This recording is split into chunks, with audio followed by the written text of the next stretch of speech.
자, 오늘 출애굽기 11장부터 말씀을 살펴보도록 하겠습니다. 이제 우리가 10장까지 본 내용은 9가지 재앙, 9번째 재앙까지의 내용입니다. 제가 재앙 내용을 다 자세하게 이렇게 말씀을 드리진 않았는데,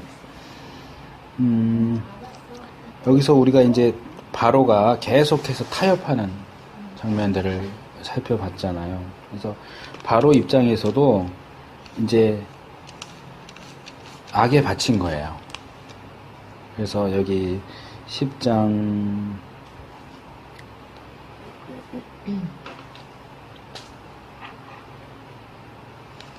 28절에 보면 모세에게 이르되 너는 나를 떠나가고 스스로 삼가 다시 내 얼굴을 보지 말라. 내 얼굴을 보는 날에는 죽으리라.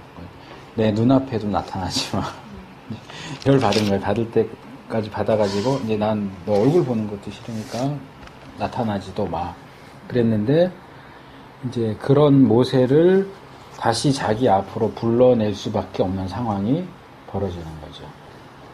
그게 이제 10번째 재앙인데, 물론 다른 재앙들 같은 경우에도 하나님이 뭐 이렇게 지시사항 같은 거를 주셨어요. 근데 여기서는 그 지시사항이 좀 길죠. 결국 이게 6월절이에요.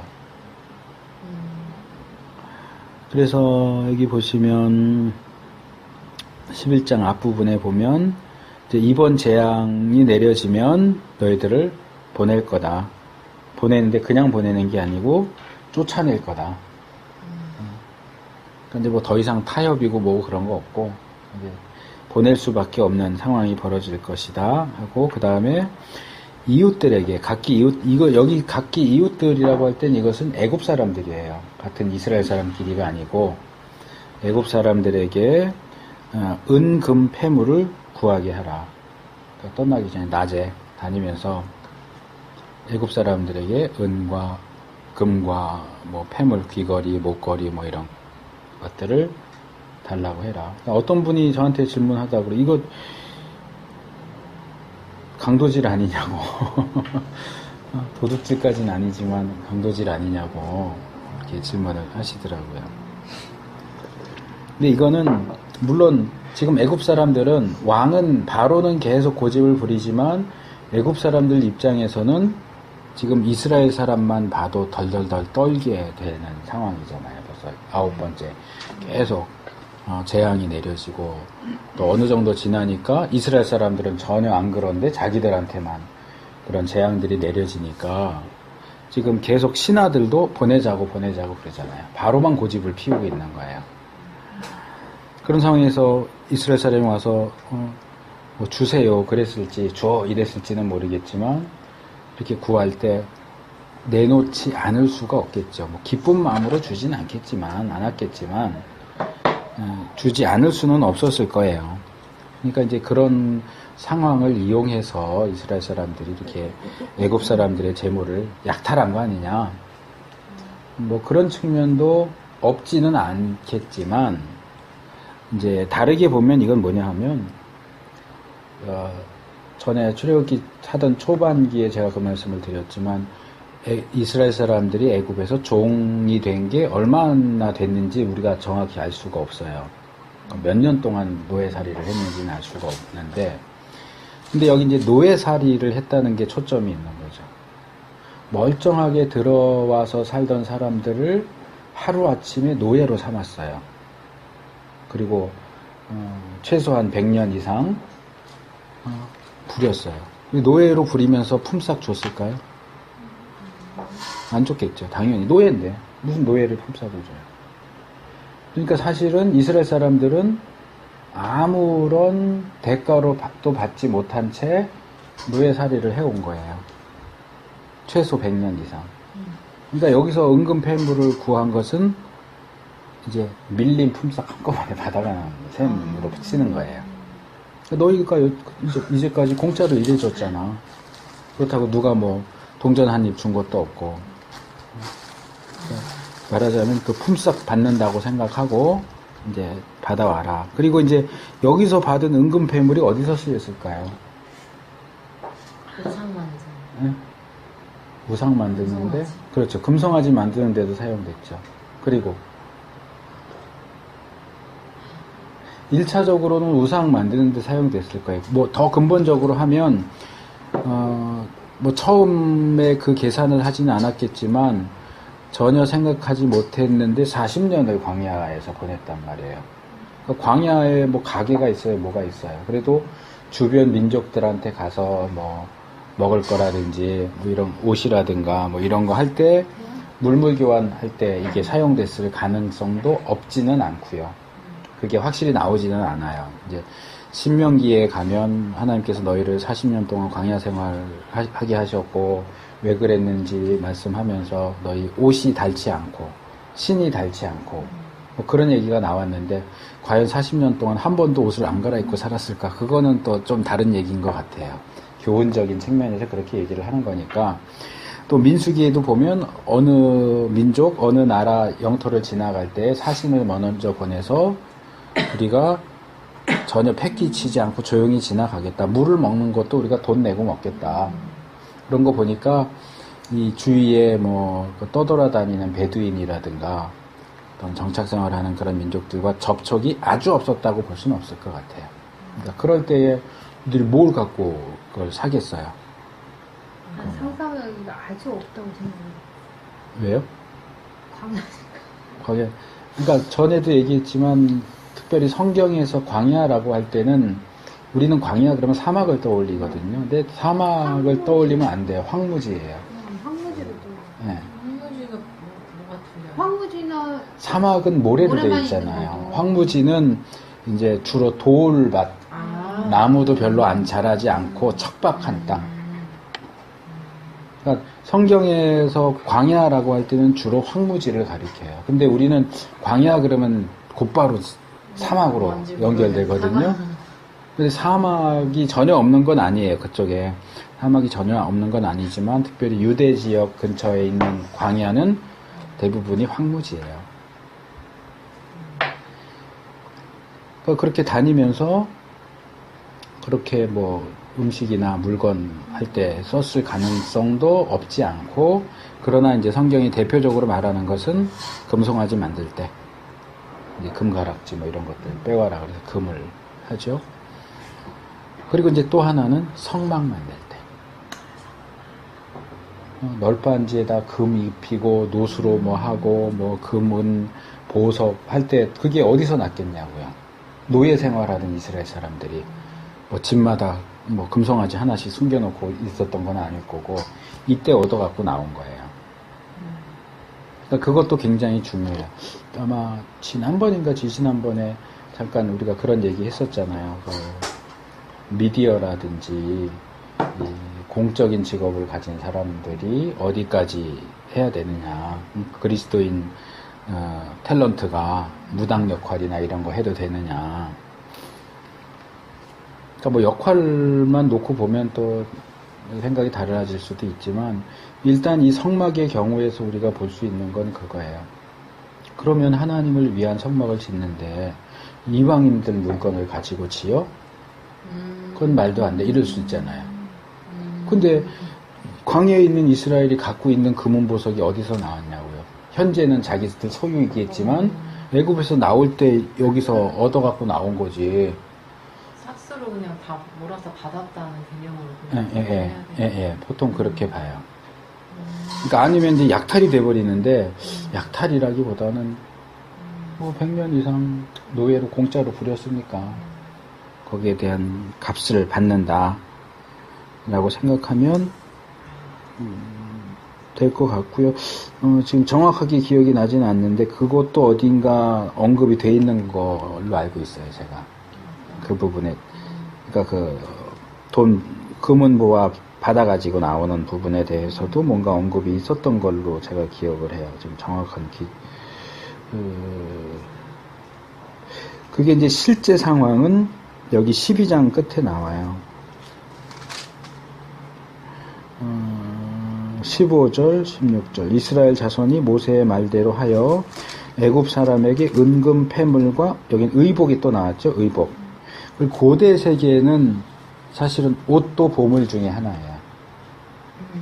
그러니까 그냥 보통 의복은 아니지만 좋은 천으로 만든 의복. 그것도 보물 가운데, 그러니까 값비싼 것 중에 하나고, 그러다 보니까 여호수아서에 가면 아간이 여리고성에서 물건을 훔치잖아요. 다 하나님께 바쳐야 되는데 거기 보면 거기에 의복도 포함되어 있어요. 시나이산 외투. 그러니까 뭐 요즘식으로 말하면 명품 옷이죠. 명품 옷. 그냥 보통 입는 옷 말고.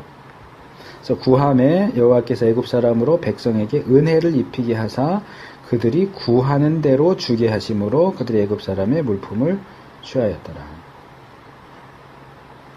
그래서 아마 애굽 사람들 입장에서는 구하면 줘야지, 줄만하다 뭐 이렇게 생각을 하고 주었을 가능성도 있죠.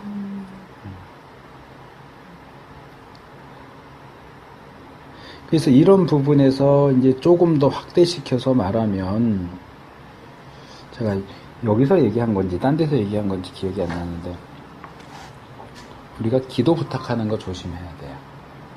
그래요? 네. 엄청 나누는. 아니, 순수한 의미로 기도 부탁하는 건 괜찮아요. 이런 얘기가 있어요. 예화인데, 집에 손님들이 많이 왔어요. 근데 이제 그 집 꼬마가 기도를 하는 거예요. 기도를 시킨 건 아닌데, 손님들 와 있는 근처 요쯤 와가지고, 하나님, 제가 자전거가 필요한데 우리 아빠한테 얘기해서 저 자전거 좀 꼭 사주게 그렇게 얘기 좀 해주세요. 막 기도를 했대. 그래서 손님이, 야, 너는 기도를 저기 또 방에 가서 해도 되는데 왜 굳이 여기까지 나와서 했느냐. 우리 아빠가 제 기도를 들으셔야 되거든요. 아, 어떤 의미인지 알겠다. 그러니까 하나님께 기도하는 것이 목적이 아니고 하나님께 기도하는 것을 빌미로 아빠한테 나 자전거 사줘를 얘기하는 거야. 그 예를 아이가. 들면 뭐 좀 뭐 이렇게 할 때 필요한데 이거에서 기도해 주세요. 근데 받은 사람이 있다가 아 그래 내가 해주자 이런 식으로. 그러니까 교회 안에서도 기도 부탁을 할 때 다 그런 건 아니에요. 다 기도 부탁을 그렇게 하는 건 아닌데 이 기도 부탁을 남용하는, 나쁘게 사용하는 경우에는 아무한테나 기도 부탁 안 하고요. 예를 들어서 내가 지금 당장 뭐 상황이 이래서 뭐 한 30만 원이 필요하다. 그럼 돈 없는 사람한테는 그 기도 부탁 안 해요, 잘. 돈 있는 사람, 여유 있는 사람, 그런 사람한테 가서 아 제가 이렇게 해서 이렇게 한데 좀 30만 원이 좀 하나님이 주실 수 있도록 기도해 주세요. 그러면 그거는 사실 하나님께 달라는 것이기 이전에 나 돈 필요하니까 당신이 좀 주면 안 되겠냐. 그 얘기거든요. 그러니까 기도를 하나님께만 해야지 사람한테 나 뭐 필요한데 뭐 나 노트북이 필요한데 근데 그걸 해놓고 이제 간증도 하잖아. 기도했더니 있었다. 그러니까 그런 부분에 있어서 우리 기독교인들이 조심해야 돼요. 기도 부탁이라고 하는 그 미명 아래 상대방에게 압력을 넣어서 여유 있는 사람들이 뭐 하나님한테 갈 것까지 없이 그 사람들을 먹여서 받을 수 있도록 머리를 쓰는 그런 방식. 그런 생각을 한 적도 없는데. 근데 뭐 많잖아요. 사람들이. 그런 사람들이 많아요. 실제로는. 뭐 흔히 말해서 법이 있는데 사기꾼들은 다 그 법을 알고 피해가도록 하잖아요. 하나님이 주신 좋은 것들을 그렇게 테두리 안에서. 그 테두리 안에서 변형시켜서 자기들이 유익을 얻으려고 하는 케이스들이 많이 있죠. 보도에 나왔는데 장애인들을 위해서 기금을 받은 사람들이 230억? 근데 소화 생활을 하잖아요. 그 사람들이요? 지들이 또 다 쓰고 다 쓰는 거죠. 세무 그러니까 처리 이제 조금 쥐꼬리만큼 주고. 이게 처음에 뭐 사기꾼으로 이제 그렇게 의도하는 사람이 있겠지만 이제 아니어서 하다 보니까 눈물들이 너무 많은 거야. 이만큼 쓰다, 이만큼 쓰다 이러다가 이제 그러니까 사람이 되게 사악했구나. 드라마나 영화 보면 많이 나오잖아요. 고아원 원장이 지원 받아서 애들은 그냥 막 그지 같은 거 주고 자기는 좋은 거 먹고 뭐 그런 것들. 그러니까 이게 반대 방향도 있어요. 이것도 역시 기도를 남용하는 건데요. 이것도 제가 예화를 하나 들면 작은 교회예요. 목사님이 참 힘들어요. 양복도 단벌이고 아, 전에 한번 얘기했었어요. 아니, 제가. 나, 집에 쌀도 간당간당하고 금요일날 기도회를 모였어요. 근데 장로님이 기도를 하는 거예요. 하나님, 우리 교회가 어려워서 목사님도 늘 단벌 양복만 입고 쌀도 떨어지고 잘 먹지도 못하고 이렇게 하는데 하나님 공급해 주십시오. 기도하는데 그 장로님 아들 창면이 갑자기 후다닥 하고 나갔어요. 그리고 기도회가 끝나고 집에 왔는데도 아들이 안 온 거야. 근데 보니까 금고가 열려있네. 그 얘기 들었어요. 나중에 아들이 들어와서, 야, 너 도대체 기도회 중에 나가서 뭐 했냐? 아니, 아버지 금고에 돈이 있는데, 아버지가 얼마든지 목사님 양복도 사줄 수 있고, 쌀도 사줄 수 있는데, 왜 자꾸 하나님한테만 주라고 그러냐고. 그래서 내가 와서 아버지 금고에서 돈 꺼내서 지금 목사님 양복 하나 맞춰드리고, 쌀 한 가마니 사드리고 오는 길이라고. 괜찮네, 그 아들. 그러니까 우리가 할 수 있는 건데도 자꾸 하나님한테 떠넘기는 거예요. 기도회를 빌미로. 내가 지금 돈이 내 주머니에 있어서 여유가 있어서 도와줄 수 있어요. 근데 내 주머니는 안 풀고 하나님 도와주세요. 하나님 도와주세요. 기도만 하는 거예요. 그것도 잘못된 거죠. 그러니까 우리가 종교적인 어떤 행위를 할 때에 사실은 둘러봐야 하는 게 참 많아요. 그러니까 아예 그런 생각 없이 그냥 단순하게 하면 그게 더 좋은 거일 수도 있어요. 그러니까 이걸 어떻게 악용할까, 어떻게 내가 이득을 볼까, 어떻게 내가 손해보지 않을까 이렇게 하면서 하면 그렇게 가는 거고, 그냥 기도가 기도지 뭐. 그러고 이제 하면 뭐 그게 오히려 더 좋을 수도 있는데 사람이 그런가요? 나 어떤 기사도 봤는데 건물주인데 경기가 좀 안 좋잖아. 그러니까 자기 저도 봤어요. 세들여 있는 사람들한테 부른 거야. 불러갖고 6개월 동안 내지 말라고. 힘드니까. 임대료를 내지 말라. 임대료를 내지 말라고. 어. 월세 내지 말라고. 근데 그 사람이 그 전에도 그랬었대. 깎아줬대. 깎아주기도 하고 또 주위에 이렇게 그 파지 줍고 사는 사람 있으면 가서 밥 사드리고. 근데 6개월을 그렇게 하니까 어떤 사람이 질문을 했대. 아니 이런 거액기금 내고 하는 사람들도 기금 내는 데다가 하시지. 그렇게 해서 어려운 사람 도와주지. 왜 이렇게 세입자들한테 이렇게 하냐. 이렇게 얘기했더니 그 사람 하는 말이 내 이웃도 돌보지 못하면서 보이지 않는 사람한테 어떻게. 난 그 말이 너무 와닿는 거예요. 진짜 주위에 힘든 사람들 내 맞아요. 옆에 있는데 저도 좀 그런 그거 생각이 있어요. 안 도와주고 그게 나는 참 외국에 막 도와주는 뭐 그런 유니세프 이런 것도 많잖아요. 근데 지금 당장 뭐 이렇게 진짜 어려운 사람들 많으니까 좀 저는 그게 더 눈에 밟히긴 하더라고요. 그런 게 맞아요. 정말 와닿더라고 보니까. 그래서 이런 그냥 단순한 내용 속에서도 우리가 교훈을 받으려면 얼마든지 받을 수 있어요. 나도 그런 네. 유주가 되고 싶은데. 3절 여호와께서 그 백성으로 애굽 사람들의 은혜를 받게 하셨고, 그러니까 여기 은혜를 받게 하셨다라고 하는 표현은 제가 예전에 노아 얘기할 때 아마 말씀을 드렸던 것 같은데, 이게 이제 그 눈에서 호의를 발견한다 뭐 그런 뜻이에요. 히브리 표현으로 직역을 하면. 그러니까 이스라엘 사람들이 그 금 패물 있으면 좀 나눠주세요 라고 할 때 그 말을 듣는 애굽 사람 눈에 이스라엘 사람들이 좋게 보이게 하셨다 그 말이에요. 그러니까 그 사람들의 마음을 움직이신 거죠. 원래 뭐 애굽 사람들이 그런 마음이 있었는지 없었는지는 모르겠지만 이게 이제 지난번에 얘기한 하나님이 모세의 마음, 바로의 마음을 강팍해 하셨다 설명했잖아요. 그러니까 그런 부드러운 마음을 가지도록 역사하지 않으셨다. 근데 여기서 애굽 사람들에게는 그런 부드러운 마음, 이스라엘 사람들을 불쌍히 여기는 마음, 은금을 달라고 그래도 그래 줘야지 하는 마음을 갖게 하셨다는 거예요. 그러니까 좋게 해서 이제 준 거예요. 그리고 모세가 바로에게 이르되 이렇게 하리라. 이 얘기를 하고서 이제 바로 앞에서 나오죠. 그러니까 밤중에 내가, 이건 이제 여호와 하나님이죠. 하나님이 애굽 가운데 들어갈 거다. 처음 난 자는 바로의 장자부터 여종의 장자까지, 그리고 모든 가축의 첫 새끼까지도 다 죽을 거다. 애굽 전국에 전무후무한 큰 곡성이 있으리라. 통곡하는 소리죠. 맏아들이 죽으니까. 그러나 이스라엘 자손에게는 아무 일도 없을 것이다. 이걸 통해서 나 여호와가 너희를 벌한다고 하는 사실을 알게 될 것이다.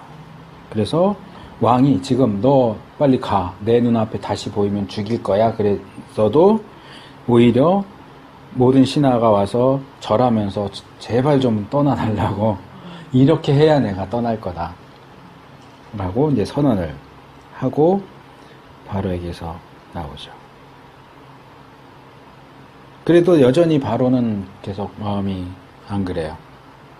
그리고 이제 12장 넘어가니까 다시 하나님께서 이번엔 이스라엘 사람들이 뭘 준비해야 할까, 6월절을 어떻게 보낼까에 대한 교훈을 하시죠. 이게 이제 7월이에요. 그러니까 우리식으로 말하면 양력과 음력이 있는 거예요. 그러니까 이스라엘에는 일반력이 있고 종교력이 있어요. 우리 양력, 음력처럼. 그래서 이때가 언제냐면 7월이에요.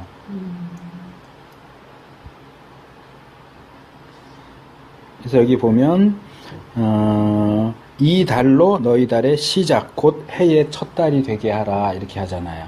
그러니까 일반 말하자면 양력으로는 7월 1일인데 음력으로는 1월 1일인 거예요. 예, 예. 그러니까 출애굽을 기념해서 이들이 애굽을 나오게 된 역사가 일어나는 그날을 1월 1일로 삼는 거예요. 그래서 이제 성경을 읽을 때 이게 이제 혼동이 와요. 그리고 이제 요한복음과 다른 복음서에서도 혼동이 오는 게, 이제 이게 며칠째다라고 하는데 예수님이 제자들하고 최후의 만찬을 한 날이 며칠이냐. 근데 요한복음하고 다른 복음서하고 날짜가 달라요. 왜냐면 하나는 유대력이고 하나는 로마 달력으로 계산을 한 것 같아요. 그러다 보니까 날짜가 며칠 이렇게 차이가 나요. 그래서 이제 그런 것들을 이제 학자들이 연구를 하는데, 이제 일단 7월 1일, 이게 신년이에요. 첫날. 이게 이제 1월 1일로 삼아라. 그리고 이달 열흘에, 그러니까 7월 10일이죠. 에 6월절을 지키는, 6월절은 하루 지키는 거예요. 7월 10일. 네. 그리고 이날부터 해서 일주일 동안을 무교절로 지켜요. 무교절은 뭐냐면 이제 누룩, 이 교자가, 한문 교자가 누룩을 가리키는 거거든요. 그래서 이 7일 동안은, 그러니까 이거예요. 이거. 이 빵이 왜 이렇게 부드럽고 촉촉할까요? 이스트 넣어가지고. 네, 발효를 시켰기 때문에 그래요. 근데 만약에 밀가루를 발효시키지 않고 그냥 이렇게 후라이팬에 구우면 어떻게 될까요? 딱딱해져요. 네, 딱딱해져요. 참 크래커 비슷하게. 네. 맛이 없어요. 소금도 안 넣어. 네. 그러니까 발효를 해야 이렇게 부풀어서 빵처럼 되는데, 무교병은, 그러니까 요즘에 제가 몇 주 전에 페이스북에서 이스라엘 무슨 단체가 이스라엘산 마짜를 수입을 해왔어요.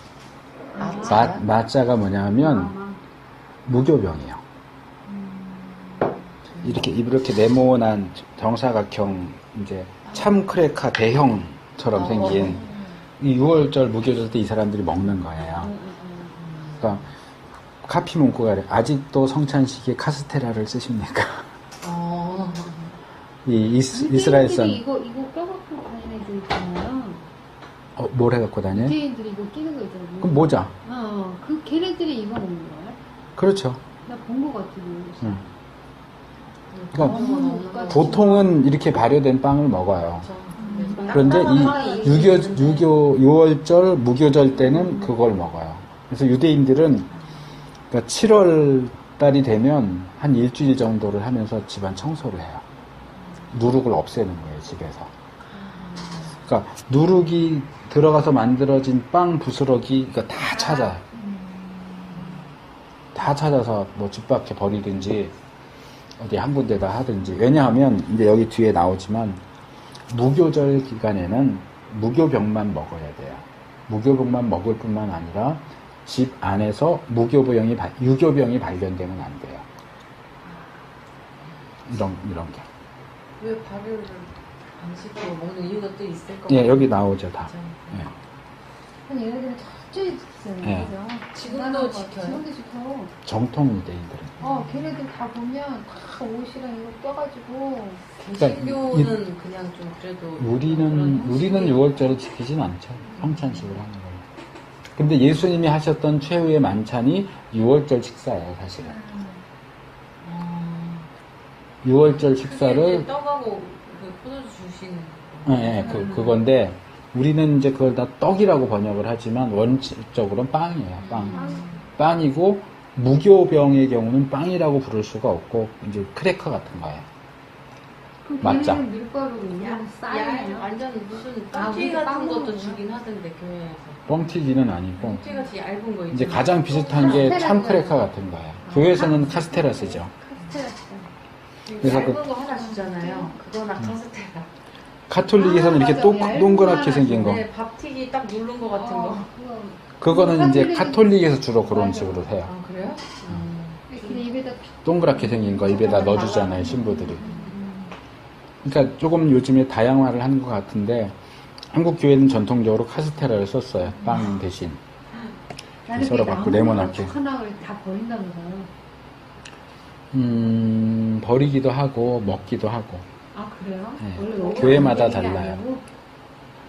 먹어도 되지 않나? 그러니까 보통 교회 큰 교회는 그걸 준비하는 분이 있어요. 담당자가 있어요.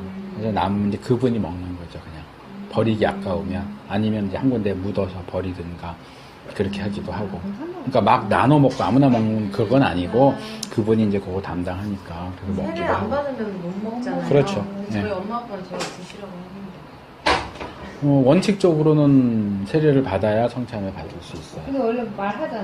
네. 안 받은 사람 먹으면 안 된다고. 근데 그냥 드시라고 좀. 왜냐면 또 우리 교회에 아들은 계속 다 재미를 먹는데, 붙이는 의미도 어, 있어가지고. 자기는 맞아, 무서우니까. 연세 드신 분들은 또 서운해해요. 지들끼리만 먹고. 아니, 우리 아들도 뭐 되게 그랬나 봐. 근데 아, 요즘- 세례 받고 나서는 그거 먹고도 되냐는 거지. 요즘에 목사님들 중에는 또 그걸 안 따지시는 분도 있어요. 세례 안 받았어도. 그러니까 제가 자랄 때는 보통 우리 장로교 같은 경우는 1년에 2번 정도만 해요. 부활절 때, 성탄절 때 이렇게 2번만 하고, 이제 난 예배 때 하죠. 근데 요즘에 이제 젊은 목사님들 중에는 뭐 성찬식을 금요 기도회 때도 하고 그러더라고요. 한 달에 한 번씩 꼭 하는 경우가 있더라고요. 근데 우리 작은 교회는 2번 하고, 우리 한 달에 월 첫 주에 하는 거. 여기도 2번 하는 거. 저도 예전에는 한 달에 한 번 매월 첫째 주에 했는데, 뭐, 자주 하는 건 좋아요. 근데 이제 이렇게 금요 기도회 때 이렇게 하면서 제가 보니까 그냥 세례 안 받으신 분도 다 먹으라고. 일상 예배는 어떻게 나오나요? 일상 예배. 그거는 이제 매월 첫 첫날. 날을 그냥 예배하는 거예요. 아, 그거는 성경 첫날에. 같은 거예요. 형전에 있어요. 아, 월상이 월사. 월상 얘기라고 또 있어요. 삭, 기억 받침. 월사. 그러니까 달이 차고 기울고 하는 그거를 해갖고, 달을 기준으로 해서 매월 음력 초하루죠. 초하루에는 가서 이제 제사 드리고, 그러니까 그 엘리사 얘기에 보면 그 수넴 여자가 엘리사를 대접을 하고, 그러니까 엘리사가 이제 너 뭐가 필요하냐? 필요한 거 없습니다. 그랬더니 뭐 자식이 없으니까 아들을 낳도록 하나님께 내가 기도하겠다. 그래서 아들을 낳았어요. 근데 이 아이가 어린데 이제 걸은 뭐 한 대여섯 살 됐겠죠. 이제 아버지 밭에서 일하는데 쫓아나갔다가 일사병인지 뭔지 머리 아프다가 죽었어요. 아이가. 그러니까 이제 이 여자가 아이를 엘리사가 오면 늘 머무는 방에다 놓고 엘리사를 이제 찾아가요.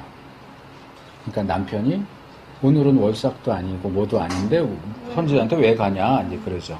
그러니까 그런 말에서도 간접적으로 볼 수 있는 게 이스라엘 사람들이 평소에 매월 초하루 날은 예배 드리는 그런 제사 드리고 예배 드리는 그런 관습이 있구나 하는 것을 이제 추측을 할 수 있는 거죠. 그리고 이제 선지서들 가운데서도 월삭 지켰다는 얘기들이 예? 찾아가서 어떻게 돼요? 찾아가서 성경을 보세요. 엘리사? 네. 가서 이제 무슨 일이냐. 이제 엘리사가 그 게하시를 보내죠. 그러니까 처음에 와서는 무슨 일로 왔냐 그랬더니 아무 일도 아닙니다. 그러고 와서는 엘리사 발을 이렇게 끌어안고 그러고 있는 거예요, 계속. 그러니까 이제 게하시가 이 여자가 뭐 하는 거야 막 이랬더니 가만 놔둬라. 지금 뭔가 마음에 괴로움이 있어서 그러는데 하나님이 나한테는 알려주시 않아서 나도 모르겠다. 성경에 다 나와 있어요. 나 왜 처음 듣지? 그랬더니 이제 결국 여자가 아이가 죽었다고. 내가 언제 애 달라고 그랬냐고. 그랬는데 결국 준다고 그래서 줬는데 그 아이가 결국 죽었다고. 그러니까 이제 엘리사가 게하시를 보내서 내 지팡이 갖고 가서 이렇게 해라. 그럼 아이가 살아날 거다. 그 부분은 들은 거. 그랬는데 게하시가 가서 시킨 대로 해도 아이가 살아나지 않아요. 그러니까 이제 엘리사가 직접 가가지고 이제 그 아이가 살아나죠. 그래서 이제 그거하고 관련해서도 볼 수 있는 게 신약에 오면 예수님이 메시아잖아요. 그러니까 메시아가 오시면 어떤 일들을 하실 거다라는 이야기가 이제 이사야서에서 인용을 하는데 뭐 예를 들면 눈먼 자가 소경이 눈을 뜨게 될 것이다. 근데 보세요. 소경이 눈을 뜨는 게 더 큰 일이에요? 죽은 사람을 살리는 게 더 큰 일이에요? 죽은 사람을 살리는 네. 그런데 그 항목에는 죽은 자를 살리는 건 안 나와요.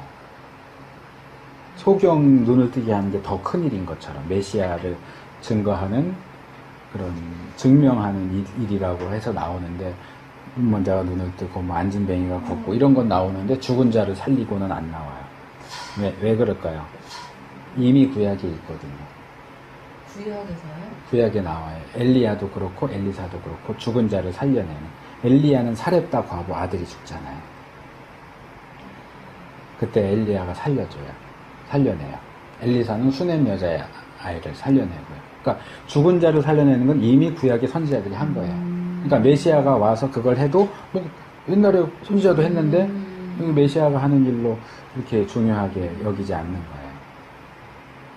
그래서 대신 눈먼 자가 눈을 뜨고. 근데 눈먼 자가 눈을 뜨고도 또 중요해요.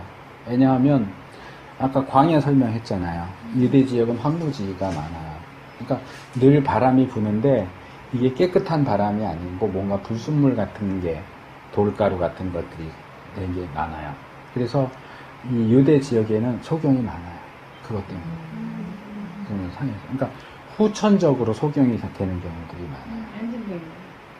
안진뱅이는 뭐 딱히 얘기할 건 없고요.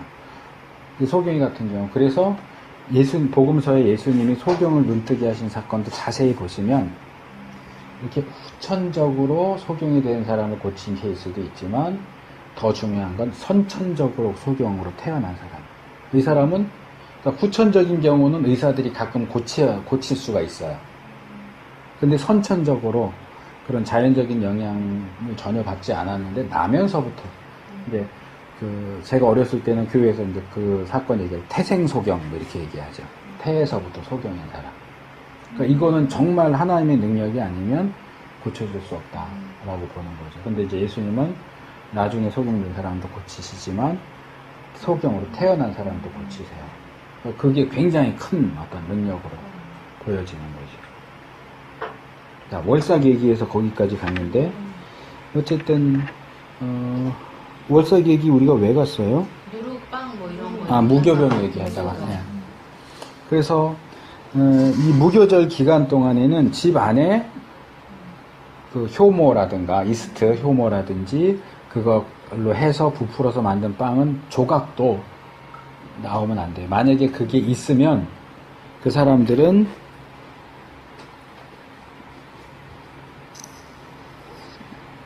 이스라엘에서 끊쳐져요.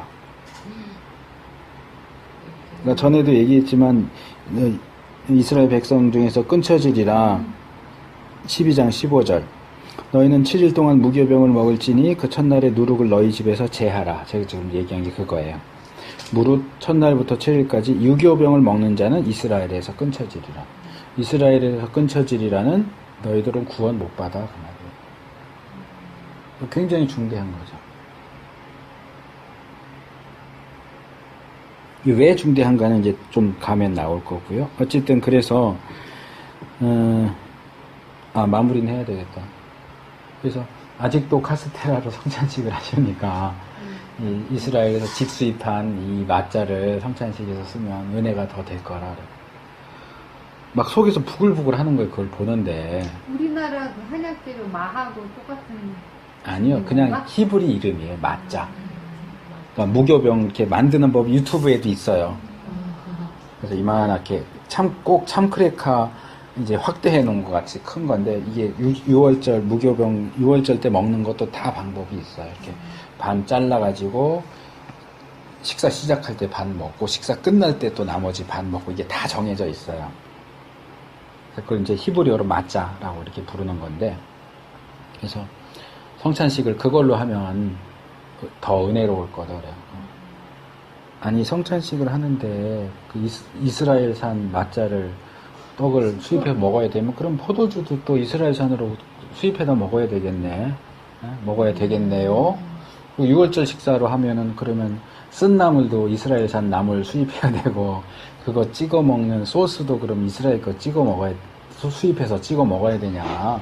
우리가 6월절 지키는 것도 아닌데 그렇게 내가 답글을 열받아 갖고 했더니 뭐 이건 구약에서나 신약에서나 유대인들이 먹던 거고 뭐 그렇게 해서 먹으면 유익이 있을 거라고 하는데 내가 더 상대하기 싫어서. 거기는 맹주 잘 줘. 수입원 청약. 그러니까 자기들이 수입해서 파는 거예요. 그러니까 장사잖아요. 근데 우리가 성찬식을 하면서 구태여 이스라엘에서 만든 무교병을 갖다 먹어야 할 필요는 없거든요. 무교병 갖다 먹을 거면 포도주도 갖다 먹어야지. 그리고 6월절로 그렇게 하면은 6월절에 그것만 먹는 게 아니거든요. 양고기도 먹고 쓴 나물도 먹어요. 그러니까 기본적으로 먹는 게 그래요. 근데 이게 구약에서 먹는 것과 신약에서 먹는 것은 조금 차이가 있어요. 시간이 흐르면서 아마 변형된 것 같아요. 그러니까 이제 구약의 처음 6월절은 이런 거죠. 일단 어린 양을 취해요. 3절에 이달 열흘에 너희 매인 각 사람이 어린 양을 취할지니 각 가족대로 그 식구를 위하여 어린 양을 취하라. 여기 이제 가족대로라고 하는 것이 평균 가족이 몇 명인지는 안 나와 있어요. 그러니까 양 한 마리당 한 가족이에요. 한 가족당 양 한 마리인데 만약에 뭐 자녀도 없고 그래서 숫자가 적은 가족이 있으면 이렇게 적은 가족이 합쳐서 이렇게 한 마리, 양 한 마리. 이게 이제 기본적인 거예요. 6월절 양이라는 표현 신약에 나오죠. 예수님 이게 이제 그 6월절 양이에요. 그래서 식구가 적으면 그 집 이웃과 함께 인수 사람 수를 따라서 하나를 취해라. 그래서 계산하고 흠 없고 1년 된 수컷으로 양이나 염소 중에서 취하고 14일까지 그러니까 10일날 7월 10일날 양을 선택해서 집 안에다 둬요. 근데 이제 집 안이라고 해도 우리하고 유대인들 그 건축 구조가 다르기 때문에 유대인들은 이래요. 지금 이렇게 말하자면 여기처럼 단칸방인 거예요. 저기가 문이고요. 그럼 이쯤에 이제 부엌이 있고요. 이쯤에 침상이 있어요. 그러면 여기는 짐승들 자는 데예요. 안에서요? 네. 그러니까 부자여서 우리간이 따로 있으면 거기서 재우지만 뭐 나단이 다윗한테 얘기한 것처럼 뭐 양 한 마리 뭐 이런 식으로 소규모로 키우는 집은 우리간이 따로 없죠. 가난하니까. 그러니까 그냥 식구처럼 집안에서 같이 자요. 여기 이제 짐승들 살고 여기 뭐 부엌이 있고 씻는 데 있고 여기서는 가족들 자고. 그러니까 이런 풍습을 보면 예수님이 말씀하신 비유 중에도 이 강청하는 거 나오잖아요. 밤중에 손님이 왔어요. 줄 게 없네. 그리고 친구 집에 가서 문 두드리면서 야 밤중에라 미안한데 야 친구가 왔는데 줄 게 없다. 좀 빌리자. 그랬더니 뭐라 그래요? 우리 다 씻고 잠자려고 누웠는데 어떻게 널 주겠냐. 여기서 자다가 다 자는데, 짐승까지 자는데 언제 이걸 챙겨가지고 그걸 뚫고 나가서 주냔 말이에요. 그러니까 거절하죠. 근데 그래도 계속 하면 아무리 귀찮아도 친구인데 안 주겠냐. 하나님한테도 마찬가지다. 뭐 이런 식으로 이제 예수님 교훈을 하시는데, 거기서도 이런 문화적이고 관습적인 내용이 나오는 거죠. 우리가 그걸 이제 캐치를 못하는, 그런 게 있는지를 모르니까 캐치를 못하지만, 이제 학자들이 그런 비유, 풀이 이렇게 할 때 보면 그런 얘기들이 나와요. 이 가오 구조 어떻게 하는가. 영화나 이런 데서 봤던 거. 그럴 수도 있어요. 그래서 10일 날 선택해서 집안에 이제 같이 있어요. 14일까지 간직했다가 해 질 때 한 5시 정도에 양을 죽여요. 죽여서 피를 받아가지고 그 양을 먹을 집 문 좌우 설주. 설주가 뭔지 아시나요? 지방에 아니요, 설주. 기둥. 기둥, 양쪽 기둥. 문 인방 위. 거기다 피를 바르려는 거예요. 그러면 하나가 남았잖아요. 문에서. 지금 말한 문지방. 왜 문지방에서 안 바르라는 말을 안 할까요? 거기서 양을 잡아요. 그러니까 이미 여긴 바를 필요가 없어요. 여기서 양을 잡으니까. 문지방은 기본적으로 양을 잡으면서 이게 다 피가 되고. 그러니까 그 집으로 들어가려면 온통 피가 칠해진 그 문을 통하지 않고는 들어갈 수가 없어요. 그러니까 밖에서 볼 때는 이 집은 지금 하나님이 이걸 다 명령을 하신 거예요. 그래서 이 집의 문 입구를 이렇게 유월절 양 또는 염소의 피로 칠하면 내가 그 집을 들어가지 않는다. 건너뛰겠다. 통과한다. 그게 이제 영어로 패스오버 한다. 6월절이 바로 그런 뜻이에요. 6월이. 그러니까 영어로도 6월절은 패스오버라고 해요. 이렇게 지나쳐서 뛰어넘어가. 이 집은 통과. 안 된 집은 들어가서 맞이를 죽이고, 돼 있는 집은 안 들어가고. 그래서 이렇게 뛰어넘었다. 그래서 6월절이라고도 하고, 이제 한문 표현으로 할 때 과월절이라고 돼. 통과한다 할 때 과월. 그래서 온통 피죠. 바닥에다가 기둥에다가 앞에 입구까지 다 바르고, 그 고기는 이것도 먹는 방법이 있어요.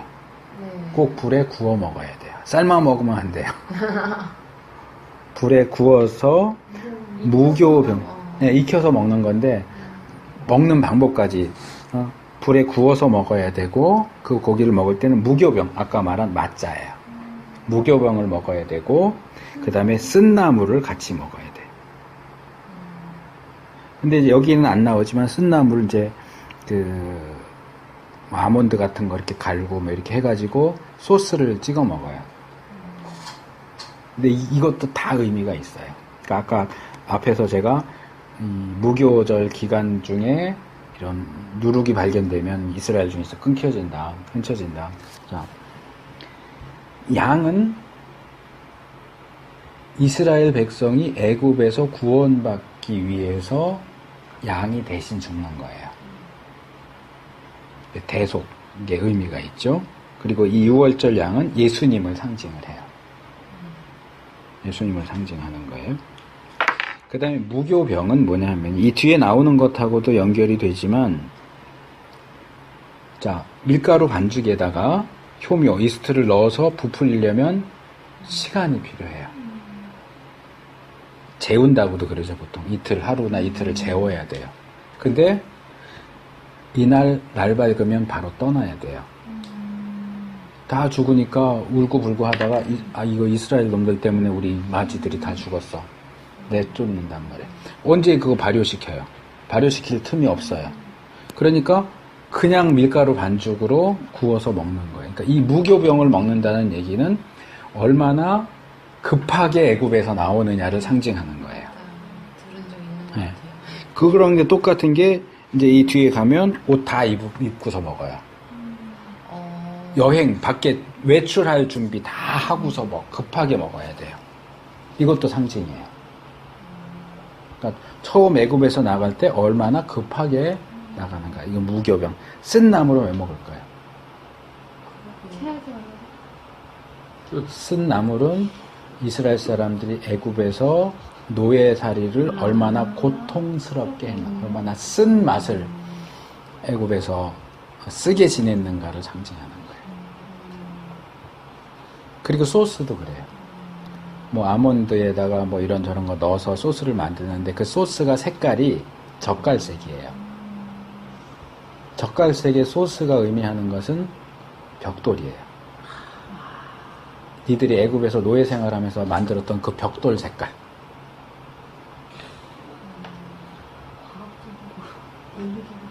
뭐 과학적까지는 아니지만 어쨌든 그런 상징이 다 들어가 있어요.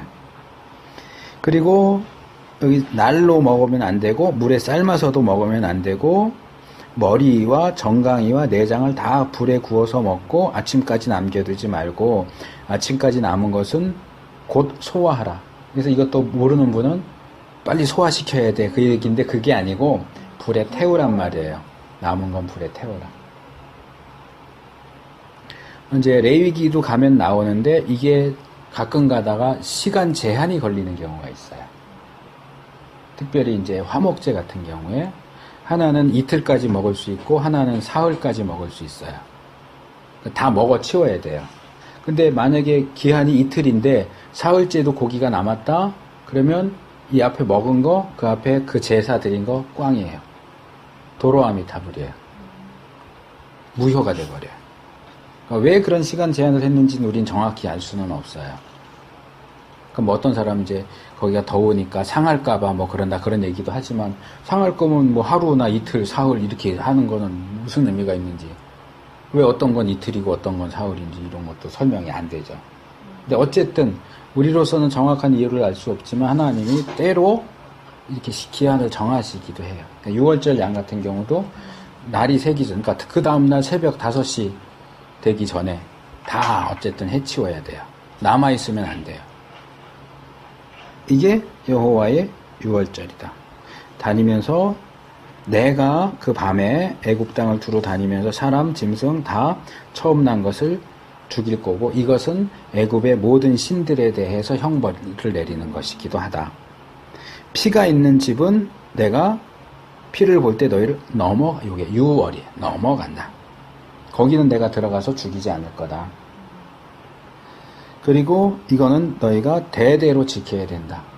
그러니까 7월 10일에서 14일. 10일 날 6월절 양 선택하고 14일 날 6월절 의식을 행하고 15일부터 무교절 7일 동안 무교병을 먹어라. 아까 읽었던 거죠. 유교병 먹는 자는 끊어지. 왜냐하면 결국 무교병을 먹는 행위는 6월절 양을 먹는 6월절을 지킨다는 의미고 6월절은 하나님이 이스라엘을 구원하시는 것에 대한 가장 대표적인 상징이에요. 근데 이 조그만 어떤 규약, 유교병 먹으면 안 되고 무교병 먹어야 된다는 그것조차 지키지 않는 사람이라면 이 사람은 하나님의 구원을 받을 자격이 없는 거예요. 우리는 이런 것들을 사소하게 보지만 하나님 볼 때는 이건 사소한 문제가 아닌 거예요. 훈련이면 네. 절대로 시킨 대로 해야 돼요. 그 첫날에 성회로 모이고 제7일 마지막 날도 성회가 모이고 이 두 날에는 아무 일도 하지 말아라. 이건 예전에 제가 안식일 관련해서 말씀을 드렸지만 안식일 쉬는 날이다. 공일. 안식일의 목적은 쉬는 데 있는 게 아니에요. 우리가 일반적으로 하는 세속적인 일을 스톱하는 게 1차적인 목적이고 그걸 왜 스톱하느냐? 하나님 만나러 가야 되기 때문에 스톱하는 거예요. 그날은 하나님께 초점을 맞추는 거예요. 그러니까 이 무교절을 지키는 7일 동안 첫날도 성회로 모이고 마지막 날도 성회로 모이는데 이 날은 결국 안식일하고 같은 개념인 거예요. 이 날은 딴 일을 하면 안 돼요. 그러니까 다른 날은 무교병을 먹어도 일은 할 수 있어요. 다른 일을 할 수 있지만 성회로 모이는 날은 성회로 모이기 위해서 세속적인 일, 직업적인 일 하지 마라. 쉬는 날로 아니까 다 놀러가는 거지. 네. 그래서 무교절을 지켜라. 내가 너희를 그날 이날에 애굽 땅에서 인도해 냈기 때문이다. 그래서 14일 저녁부터 그러니까 여기는 이스라엘은 저녁이 하루 시작이에요. 우리는 해가 뜨면서 시작이지만 이스라엘은 지면서 시작이니까 14일 저녁은 결국 15일이 시작되는 시점이죠. 21일 저녁까지 무교봉을 먹어라. 7일 동안은 누룩을 너희 집에 있지 않게 하라. 먹는 자는 끊쳐지리라. 아무 유교물이든지 먹지 말고 너희 유하는 곳에서 무교병을 먹을지니. 그러니까 이 유대인들은 14일, 10일쯤 이렇게 되면 이제 아이들이 그냥 놀이처럼 온 집을 돌아다니면서 이 과자 부스러기 하나도 다 찾아내요. 다 없어요. 철저하게. 그 다음에 장로들을 불러서 가족대로 뭐 이렇게 하고, 너희는 우슬초 묶음을 취하여, 그러니까 여기는 이제 앞에는 그냥 피를 발라라 그랬는데 여기서 어떻게 바르는 거에 대한 설명이 나오는 거예요. 우슬초 차도 마시더라고요. 우슬초에 이렇게 해갖고 그걸로 이제 피를 바르고 인방 설주에 바르고 아침까지 한 사람도 문 밖에 나가지 마라. 같은 얘기면 또 나오는 거죠.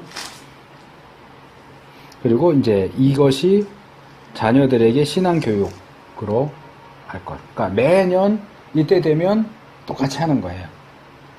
옷 다 차려입고 어린 양 10일부터 해갖고 했다가 문지방에서 죽여서 피 바르고 무교병 먹고, 평소에는 유교병 먹는데 무교병 먹고 쓴나물 먹고 이렇게 하면 아이들이 이거 왜 이렇게 해요? 다른 날은 안 그러는데 오늘은 왜 이렇게 해요? 물어보면 이래 해서 하는 거다. 하나님의 구원에 대한.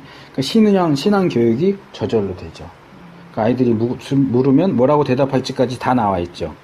27절에. 이건 6월절 제사다. 애굽 사람을 치실 때 이스라엘 자손의 집을 넘어가시고 우리를 구원하셨기 때문입니다. 그리고 이제 29절로 넘어가면 실제로 그걸 하시죠. 들어가셔서.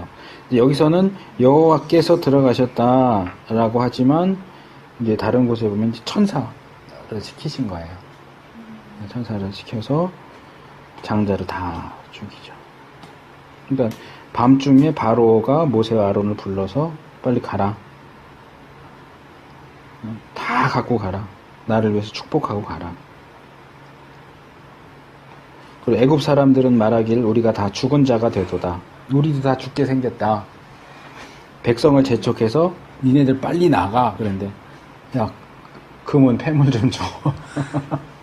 그러면 어떻게 빨리 줘야지. 빨리 갔잖아요. 그러니까 다 주죠. 그래서 백성이 발효죠. 발효. 우리가 보통 말할 때는 발효도 되지 않은 그 무교병 반죽을 그릇에 넣고 옷에 싸서 메고 그러고 나갔다. 그때 나갔을 때 장정이 60만이다. 그러니까 성인 남자 20세 이상 장정이 60만이다. 그러니까 여기에다가 이제 여자들, 어린아이들, 노인들, 그리고 여기 이 38절에 중대한 잡족, 그러니까 이스라엘 사람들이 아닌 다른 민족들인데 애굽에 들어와서 노예살이 하던 천대받던 사람들도 이스라엘 사람들이 우르르 몰려 나오니까 기회는 이때다 해서 같이 나온 거예요. 그래서 이제 보통 전체 한 200만 정도 될 거다. 이스라엘 출애굽한 이스라엘이 200만 정도 된다. 그리고 또 무교병 얘기가 또 나오죠. 그러니까 급하게 준비를 했기 때문에 밀가루 반죽 이 정도 발효시킬 수 없고. 그래서 430년이 마치는 그날에, 이것도 중요하죠.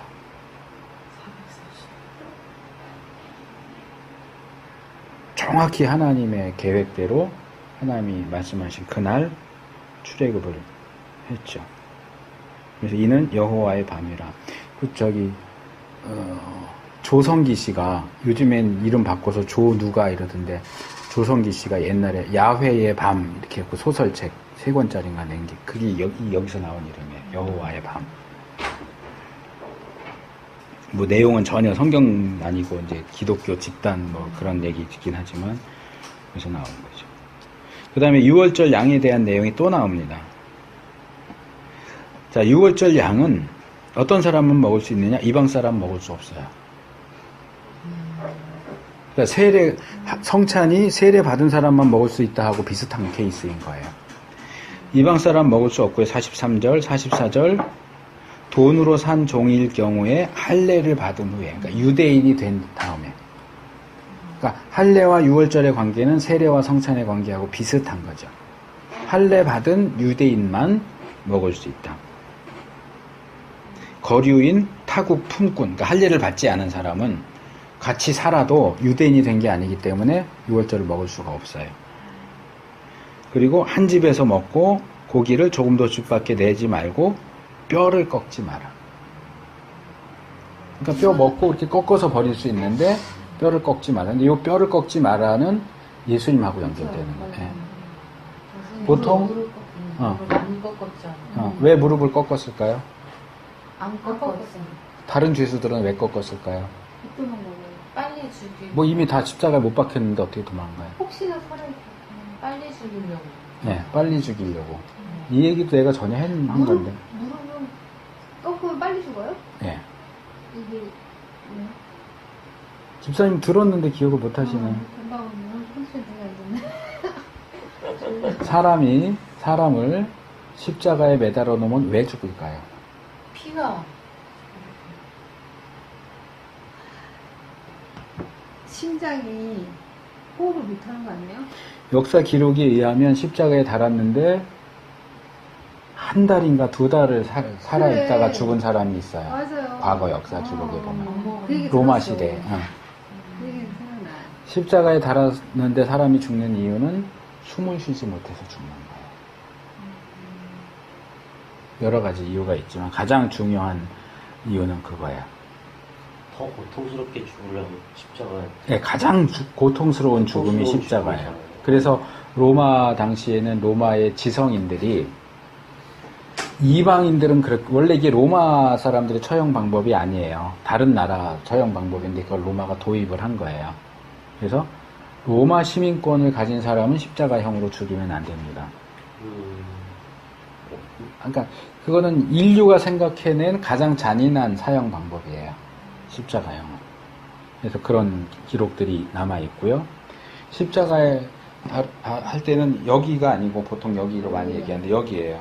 이 뼈가 이렇게 두 개가 여기서 뭉쳐지거든요. 그래서 여기다 박아요. 여기 박으면 이렇게 찢어져 버려요. 매달려 있을 수가 없어요, 십자가에.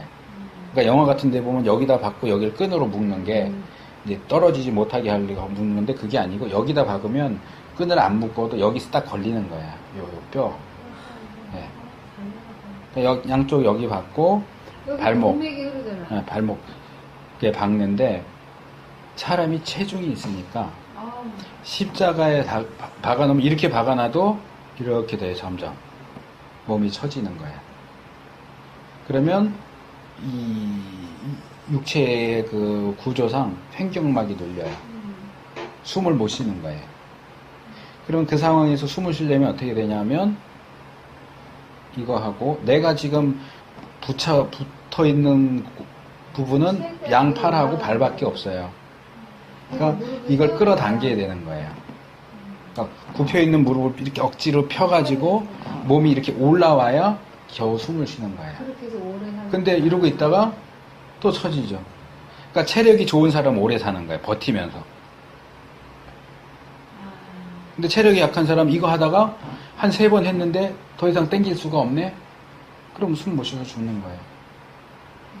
그러니까 이제 무릎을 꺾으면 올라가서. 근데 없으니까 무릎을 꺾어버리면 여기 힘을 못 받잖아요. 이거 갖고서는 자기 몸을 끌어올리는 것이 불가능해. 그러니까 빨리 죽으라고. 빨리 죽으라고 꺾는 거예요. 근데 그래서 예수님은 빨리 죽으셨어요.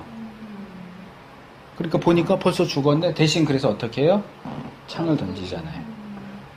로마 군인들이 쓰는 창은 우리가 생각하는 창이 아니에요. 우리가 생각하는 창은 어때요? 창대가 있고 끝에 이렇게 뾰족하게 이렇게 있는 창이잖아요.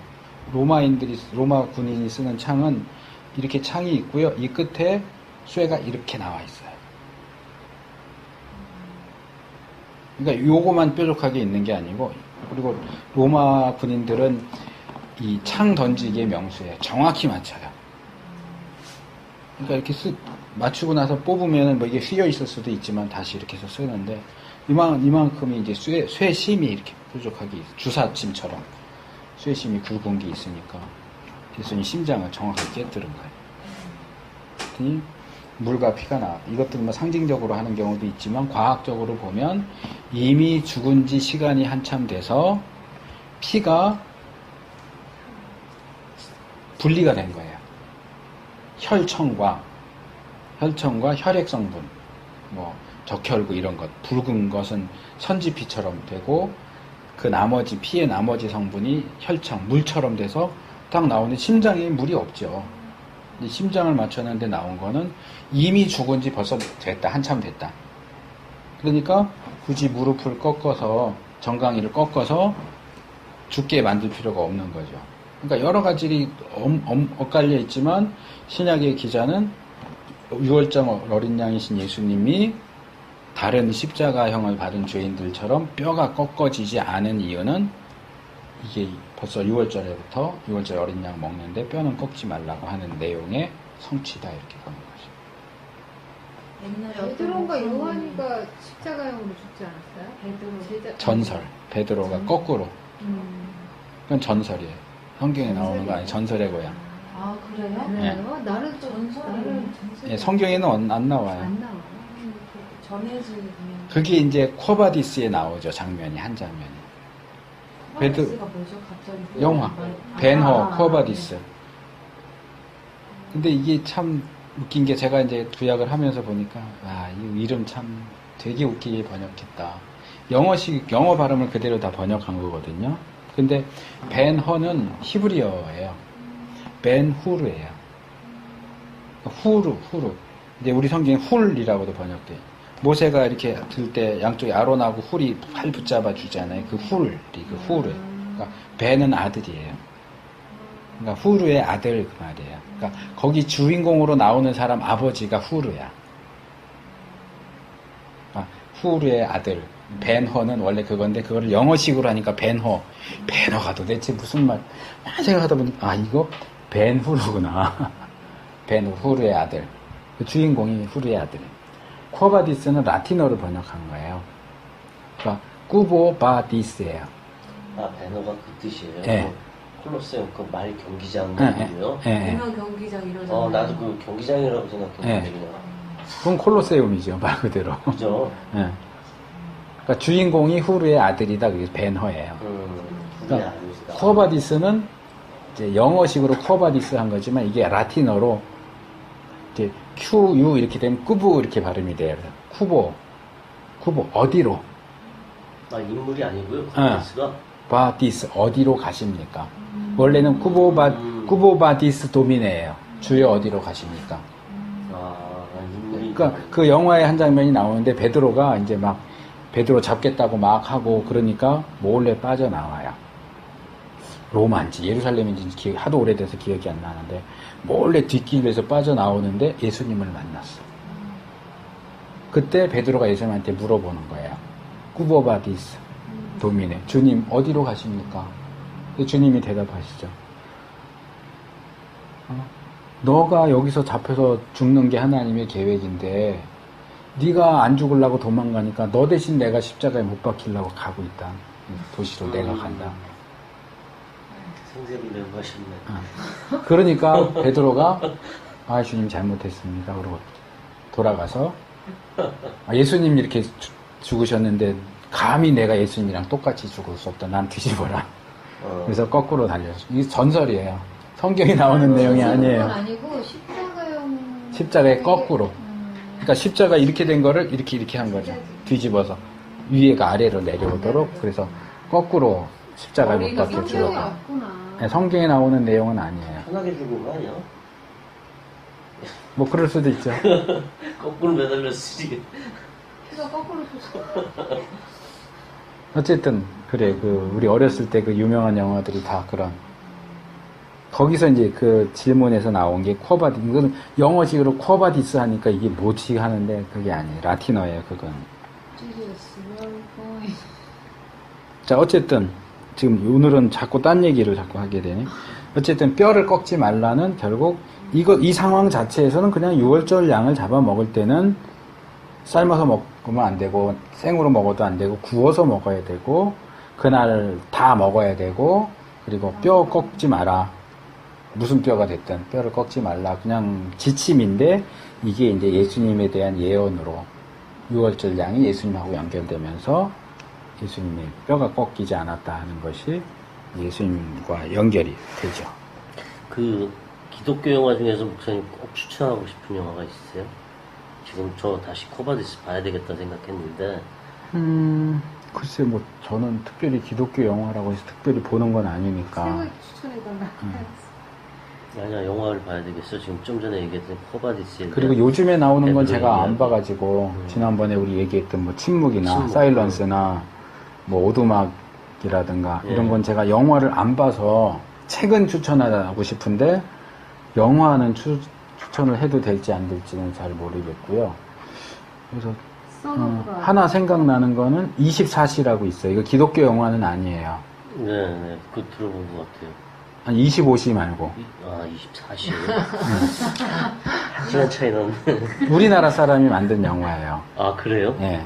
오. 24시인가? 24시였던 것 같아요. 한국 영화라고 하면 네. 아시겠네요. 한국 영화인데 24시인가 그런데 처음 딱 할 때 크레딧 뜨면서 잠언 말씀이 나와요. 너는 내일 일을 장담하지 마라. 하루 안에 무슨 일이 일어날지 모른다. 네.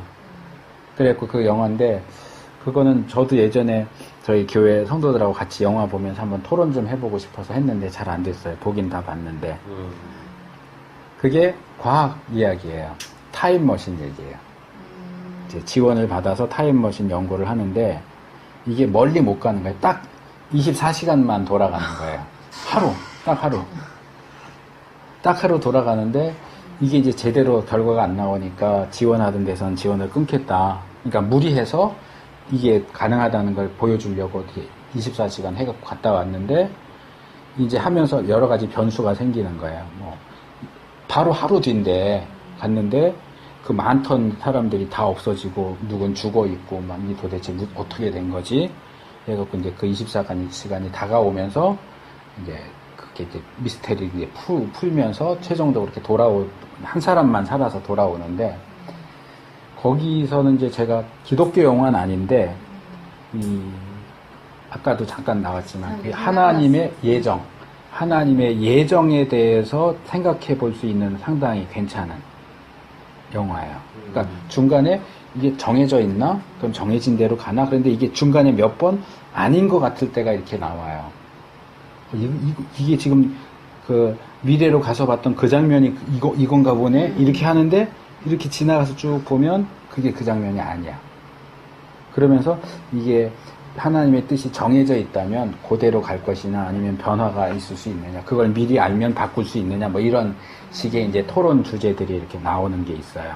근데 그 부분들은 조금 깊이 생각하면서 우리가 한번 같이 보면서 이렇게 토의해도 괜찮겠다 하는 게 이제 그 24시 한국 사람이 만든 영화가 있고요. 그 다음에 또 하나는 이거는 거의 반기독교적인 영화라고 할 수 있는데 Man from Earth라고 혹시 보셨어요? 우리나라에서도 상영했는데 뭐 지구에서 온 남자인가 뭐 그런 비슷한 Man from Earth 영어 제목이 아마 그게 확실할 것 같아요. 지구에서 온 남자는 본 것 같은데 그게 그것이 몰라요. 근데 그건 뭐냐 하면 한 사람이 이거는 정말 소의 자본 들여서 찍은 영화예요. 장면도 스펙타클한 것도 아니고 그냥 집 안에서 영화가 끝나요. 처음부터 끝까지. 응. 근데 교수가 있어요. 교수가 이사를 가는 거예요. 10년을 거기 살았는데 사람들하고도 다른 교수들하고 친해지고 이랬는데 이사를 가요. 이사 안 가면 안 되냐. 난 갈 수밖에 없다. 근데 이제 어떻게 해서 얘기를 하는데 이 사람이 굉장히 오래 산 사람이에요. 그러니까 나는 부처로도 살았고 그 부처가 자기였다는 거예요. 과거 역사에 있는 부처도 자기고 예수도 자기래요. 그러니까 이 사람은 항상 그 상태로 계속 오래 사니까 한 동네 못 사는 거예요. 10년 정도 살다가 신분을 바꿔서 딴 데 가고 그리고 거기서 자기 아들도 만나. 아들인가 손장가를 또 만나 거기서.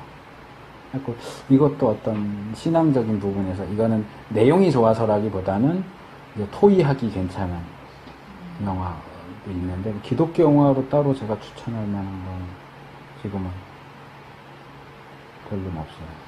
뭐 배너나 코바디스는 우리 어렸을 때 맨날 명절 되면 TV에서 해줬으니까 쉽게 왕중왕 이런 거. 그 타임머신 영화 좀 비슷한 거 미드나잇 인 파리라는 영화 보셨죠? 있어. 약간 저는 그거 그건 안 생각났어요. 봤어요. 진경이는 뭘 봤는지 내가 그거 보자 그래 그거 같이 봤는데 이거 뭐랑 비슷해 뭐 이러긴 하던데 제가 그 딴 영화를 안 봐가지고 약간 그 느낌.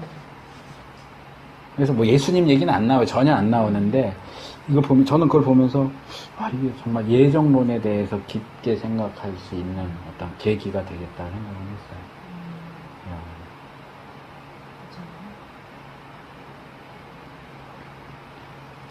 적대는 또 오만 대로 가지고 지금 영화로 봤네. 자, 예, 뭐 할례 받는 얘기 했고요. 그러니까 유대인만 먹을 수 있어요. 6월절은. 그러니까 이게 나중에 민수기나 이런 데 가면 또 다른 문제도 있죠. 어떤 일이 있어서 6월절을 못 지켰어요. 유대인인데. 그러면 6월절을 지나가야 되느냐, 뭐 이런 문제가 있어서 자신을 정결케 하고, 그러니까 부정한 사람은 6월절을 못 먹으니까, 뭐 시체를 자기도 모르게 만져서 부정해졌다. 그럼 6월절 식사 참석할 수가 없어요. 그러면 우리가 그래서 그런 건 하룻밤 지나면 나니까 해결되니까. 그러면 우린 6월절 식사 못 먹고 지나가느냐? 그러면 나중에 따로 해도 된다. 뭐 이런 내용들이 나오죠. 뒤에 가면은. 그래서 남자들은 다 할례를 받아야 되고, 모든 것들이 예수님이 오심으로 인해서 그래서 예수님에 대한 그림자인 거죠. 그러니까 이스라엘 전체를 구하기 위해서는 6월절 양들이 죽어야 했고 그 양이 흘린 피 때문에 죽임을 당하지 않는 거예요. 그러니까 이제 예수님이 오셔서 피를 흘리셨고 예수님의 그 보혈의 권능으로 우리가 지옥 안 가는 거죠. 예. 간편해졌어.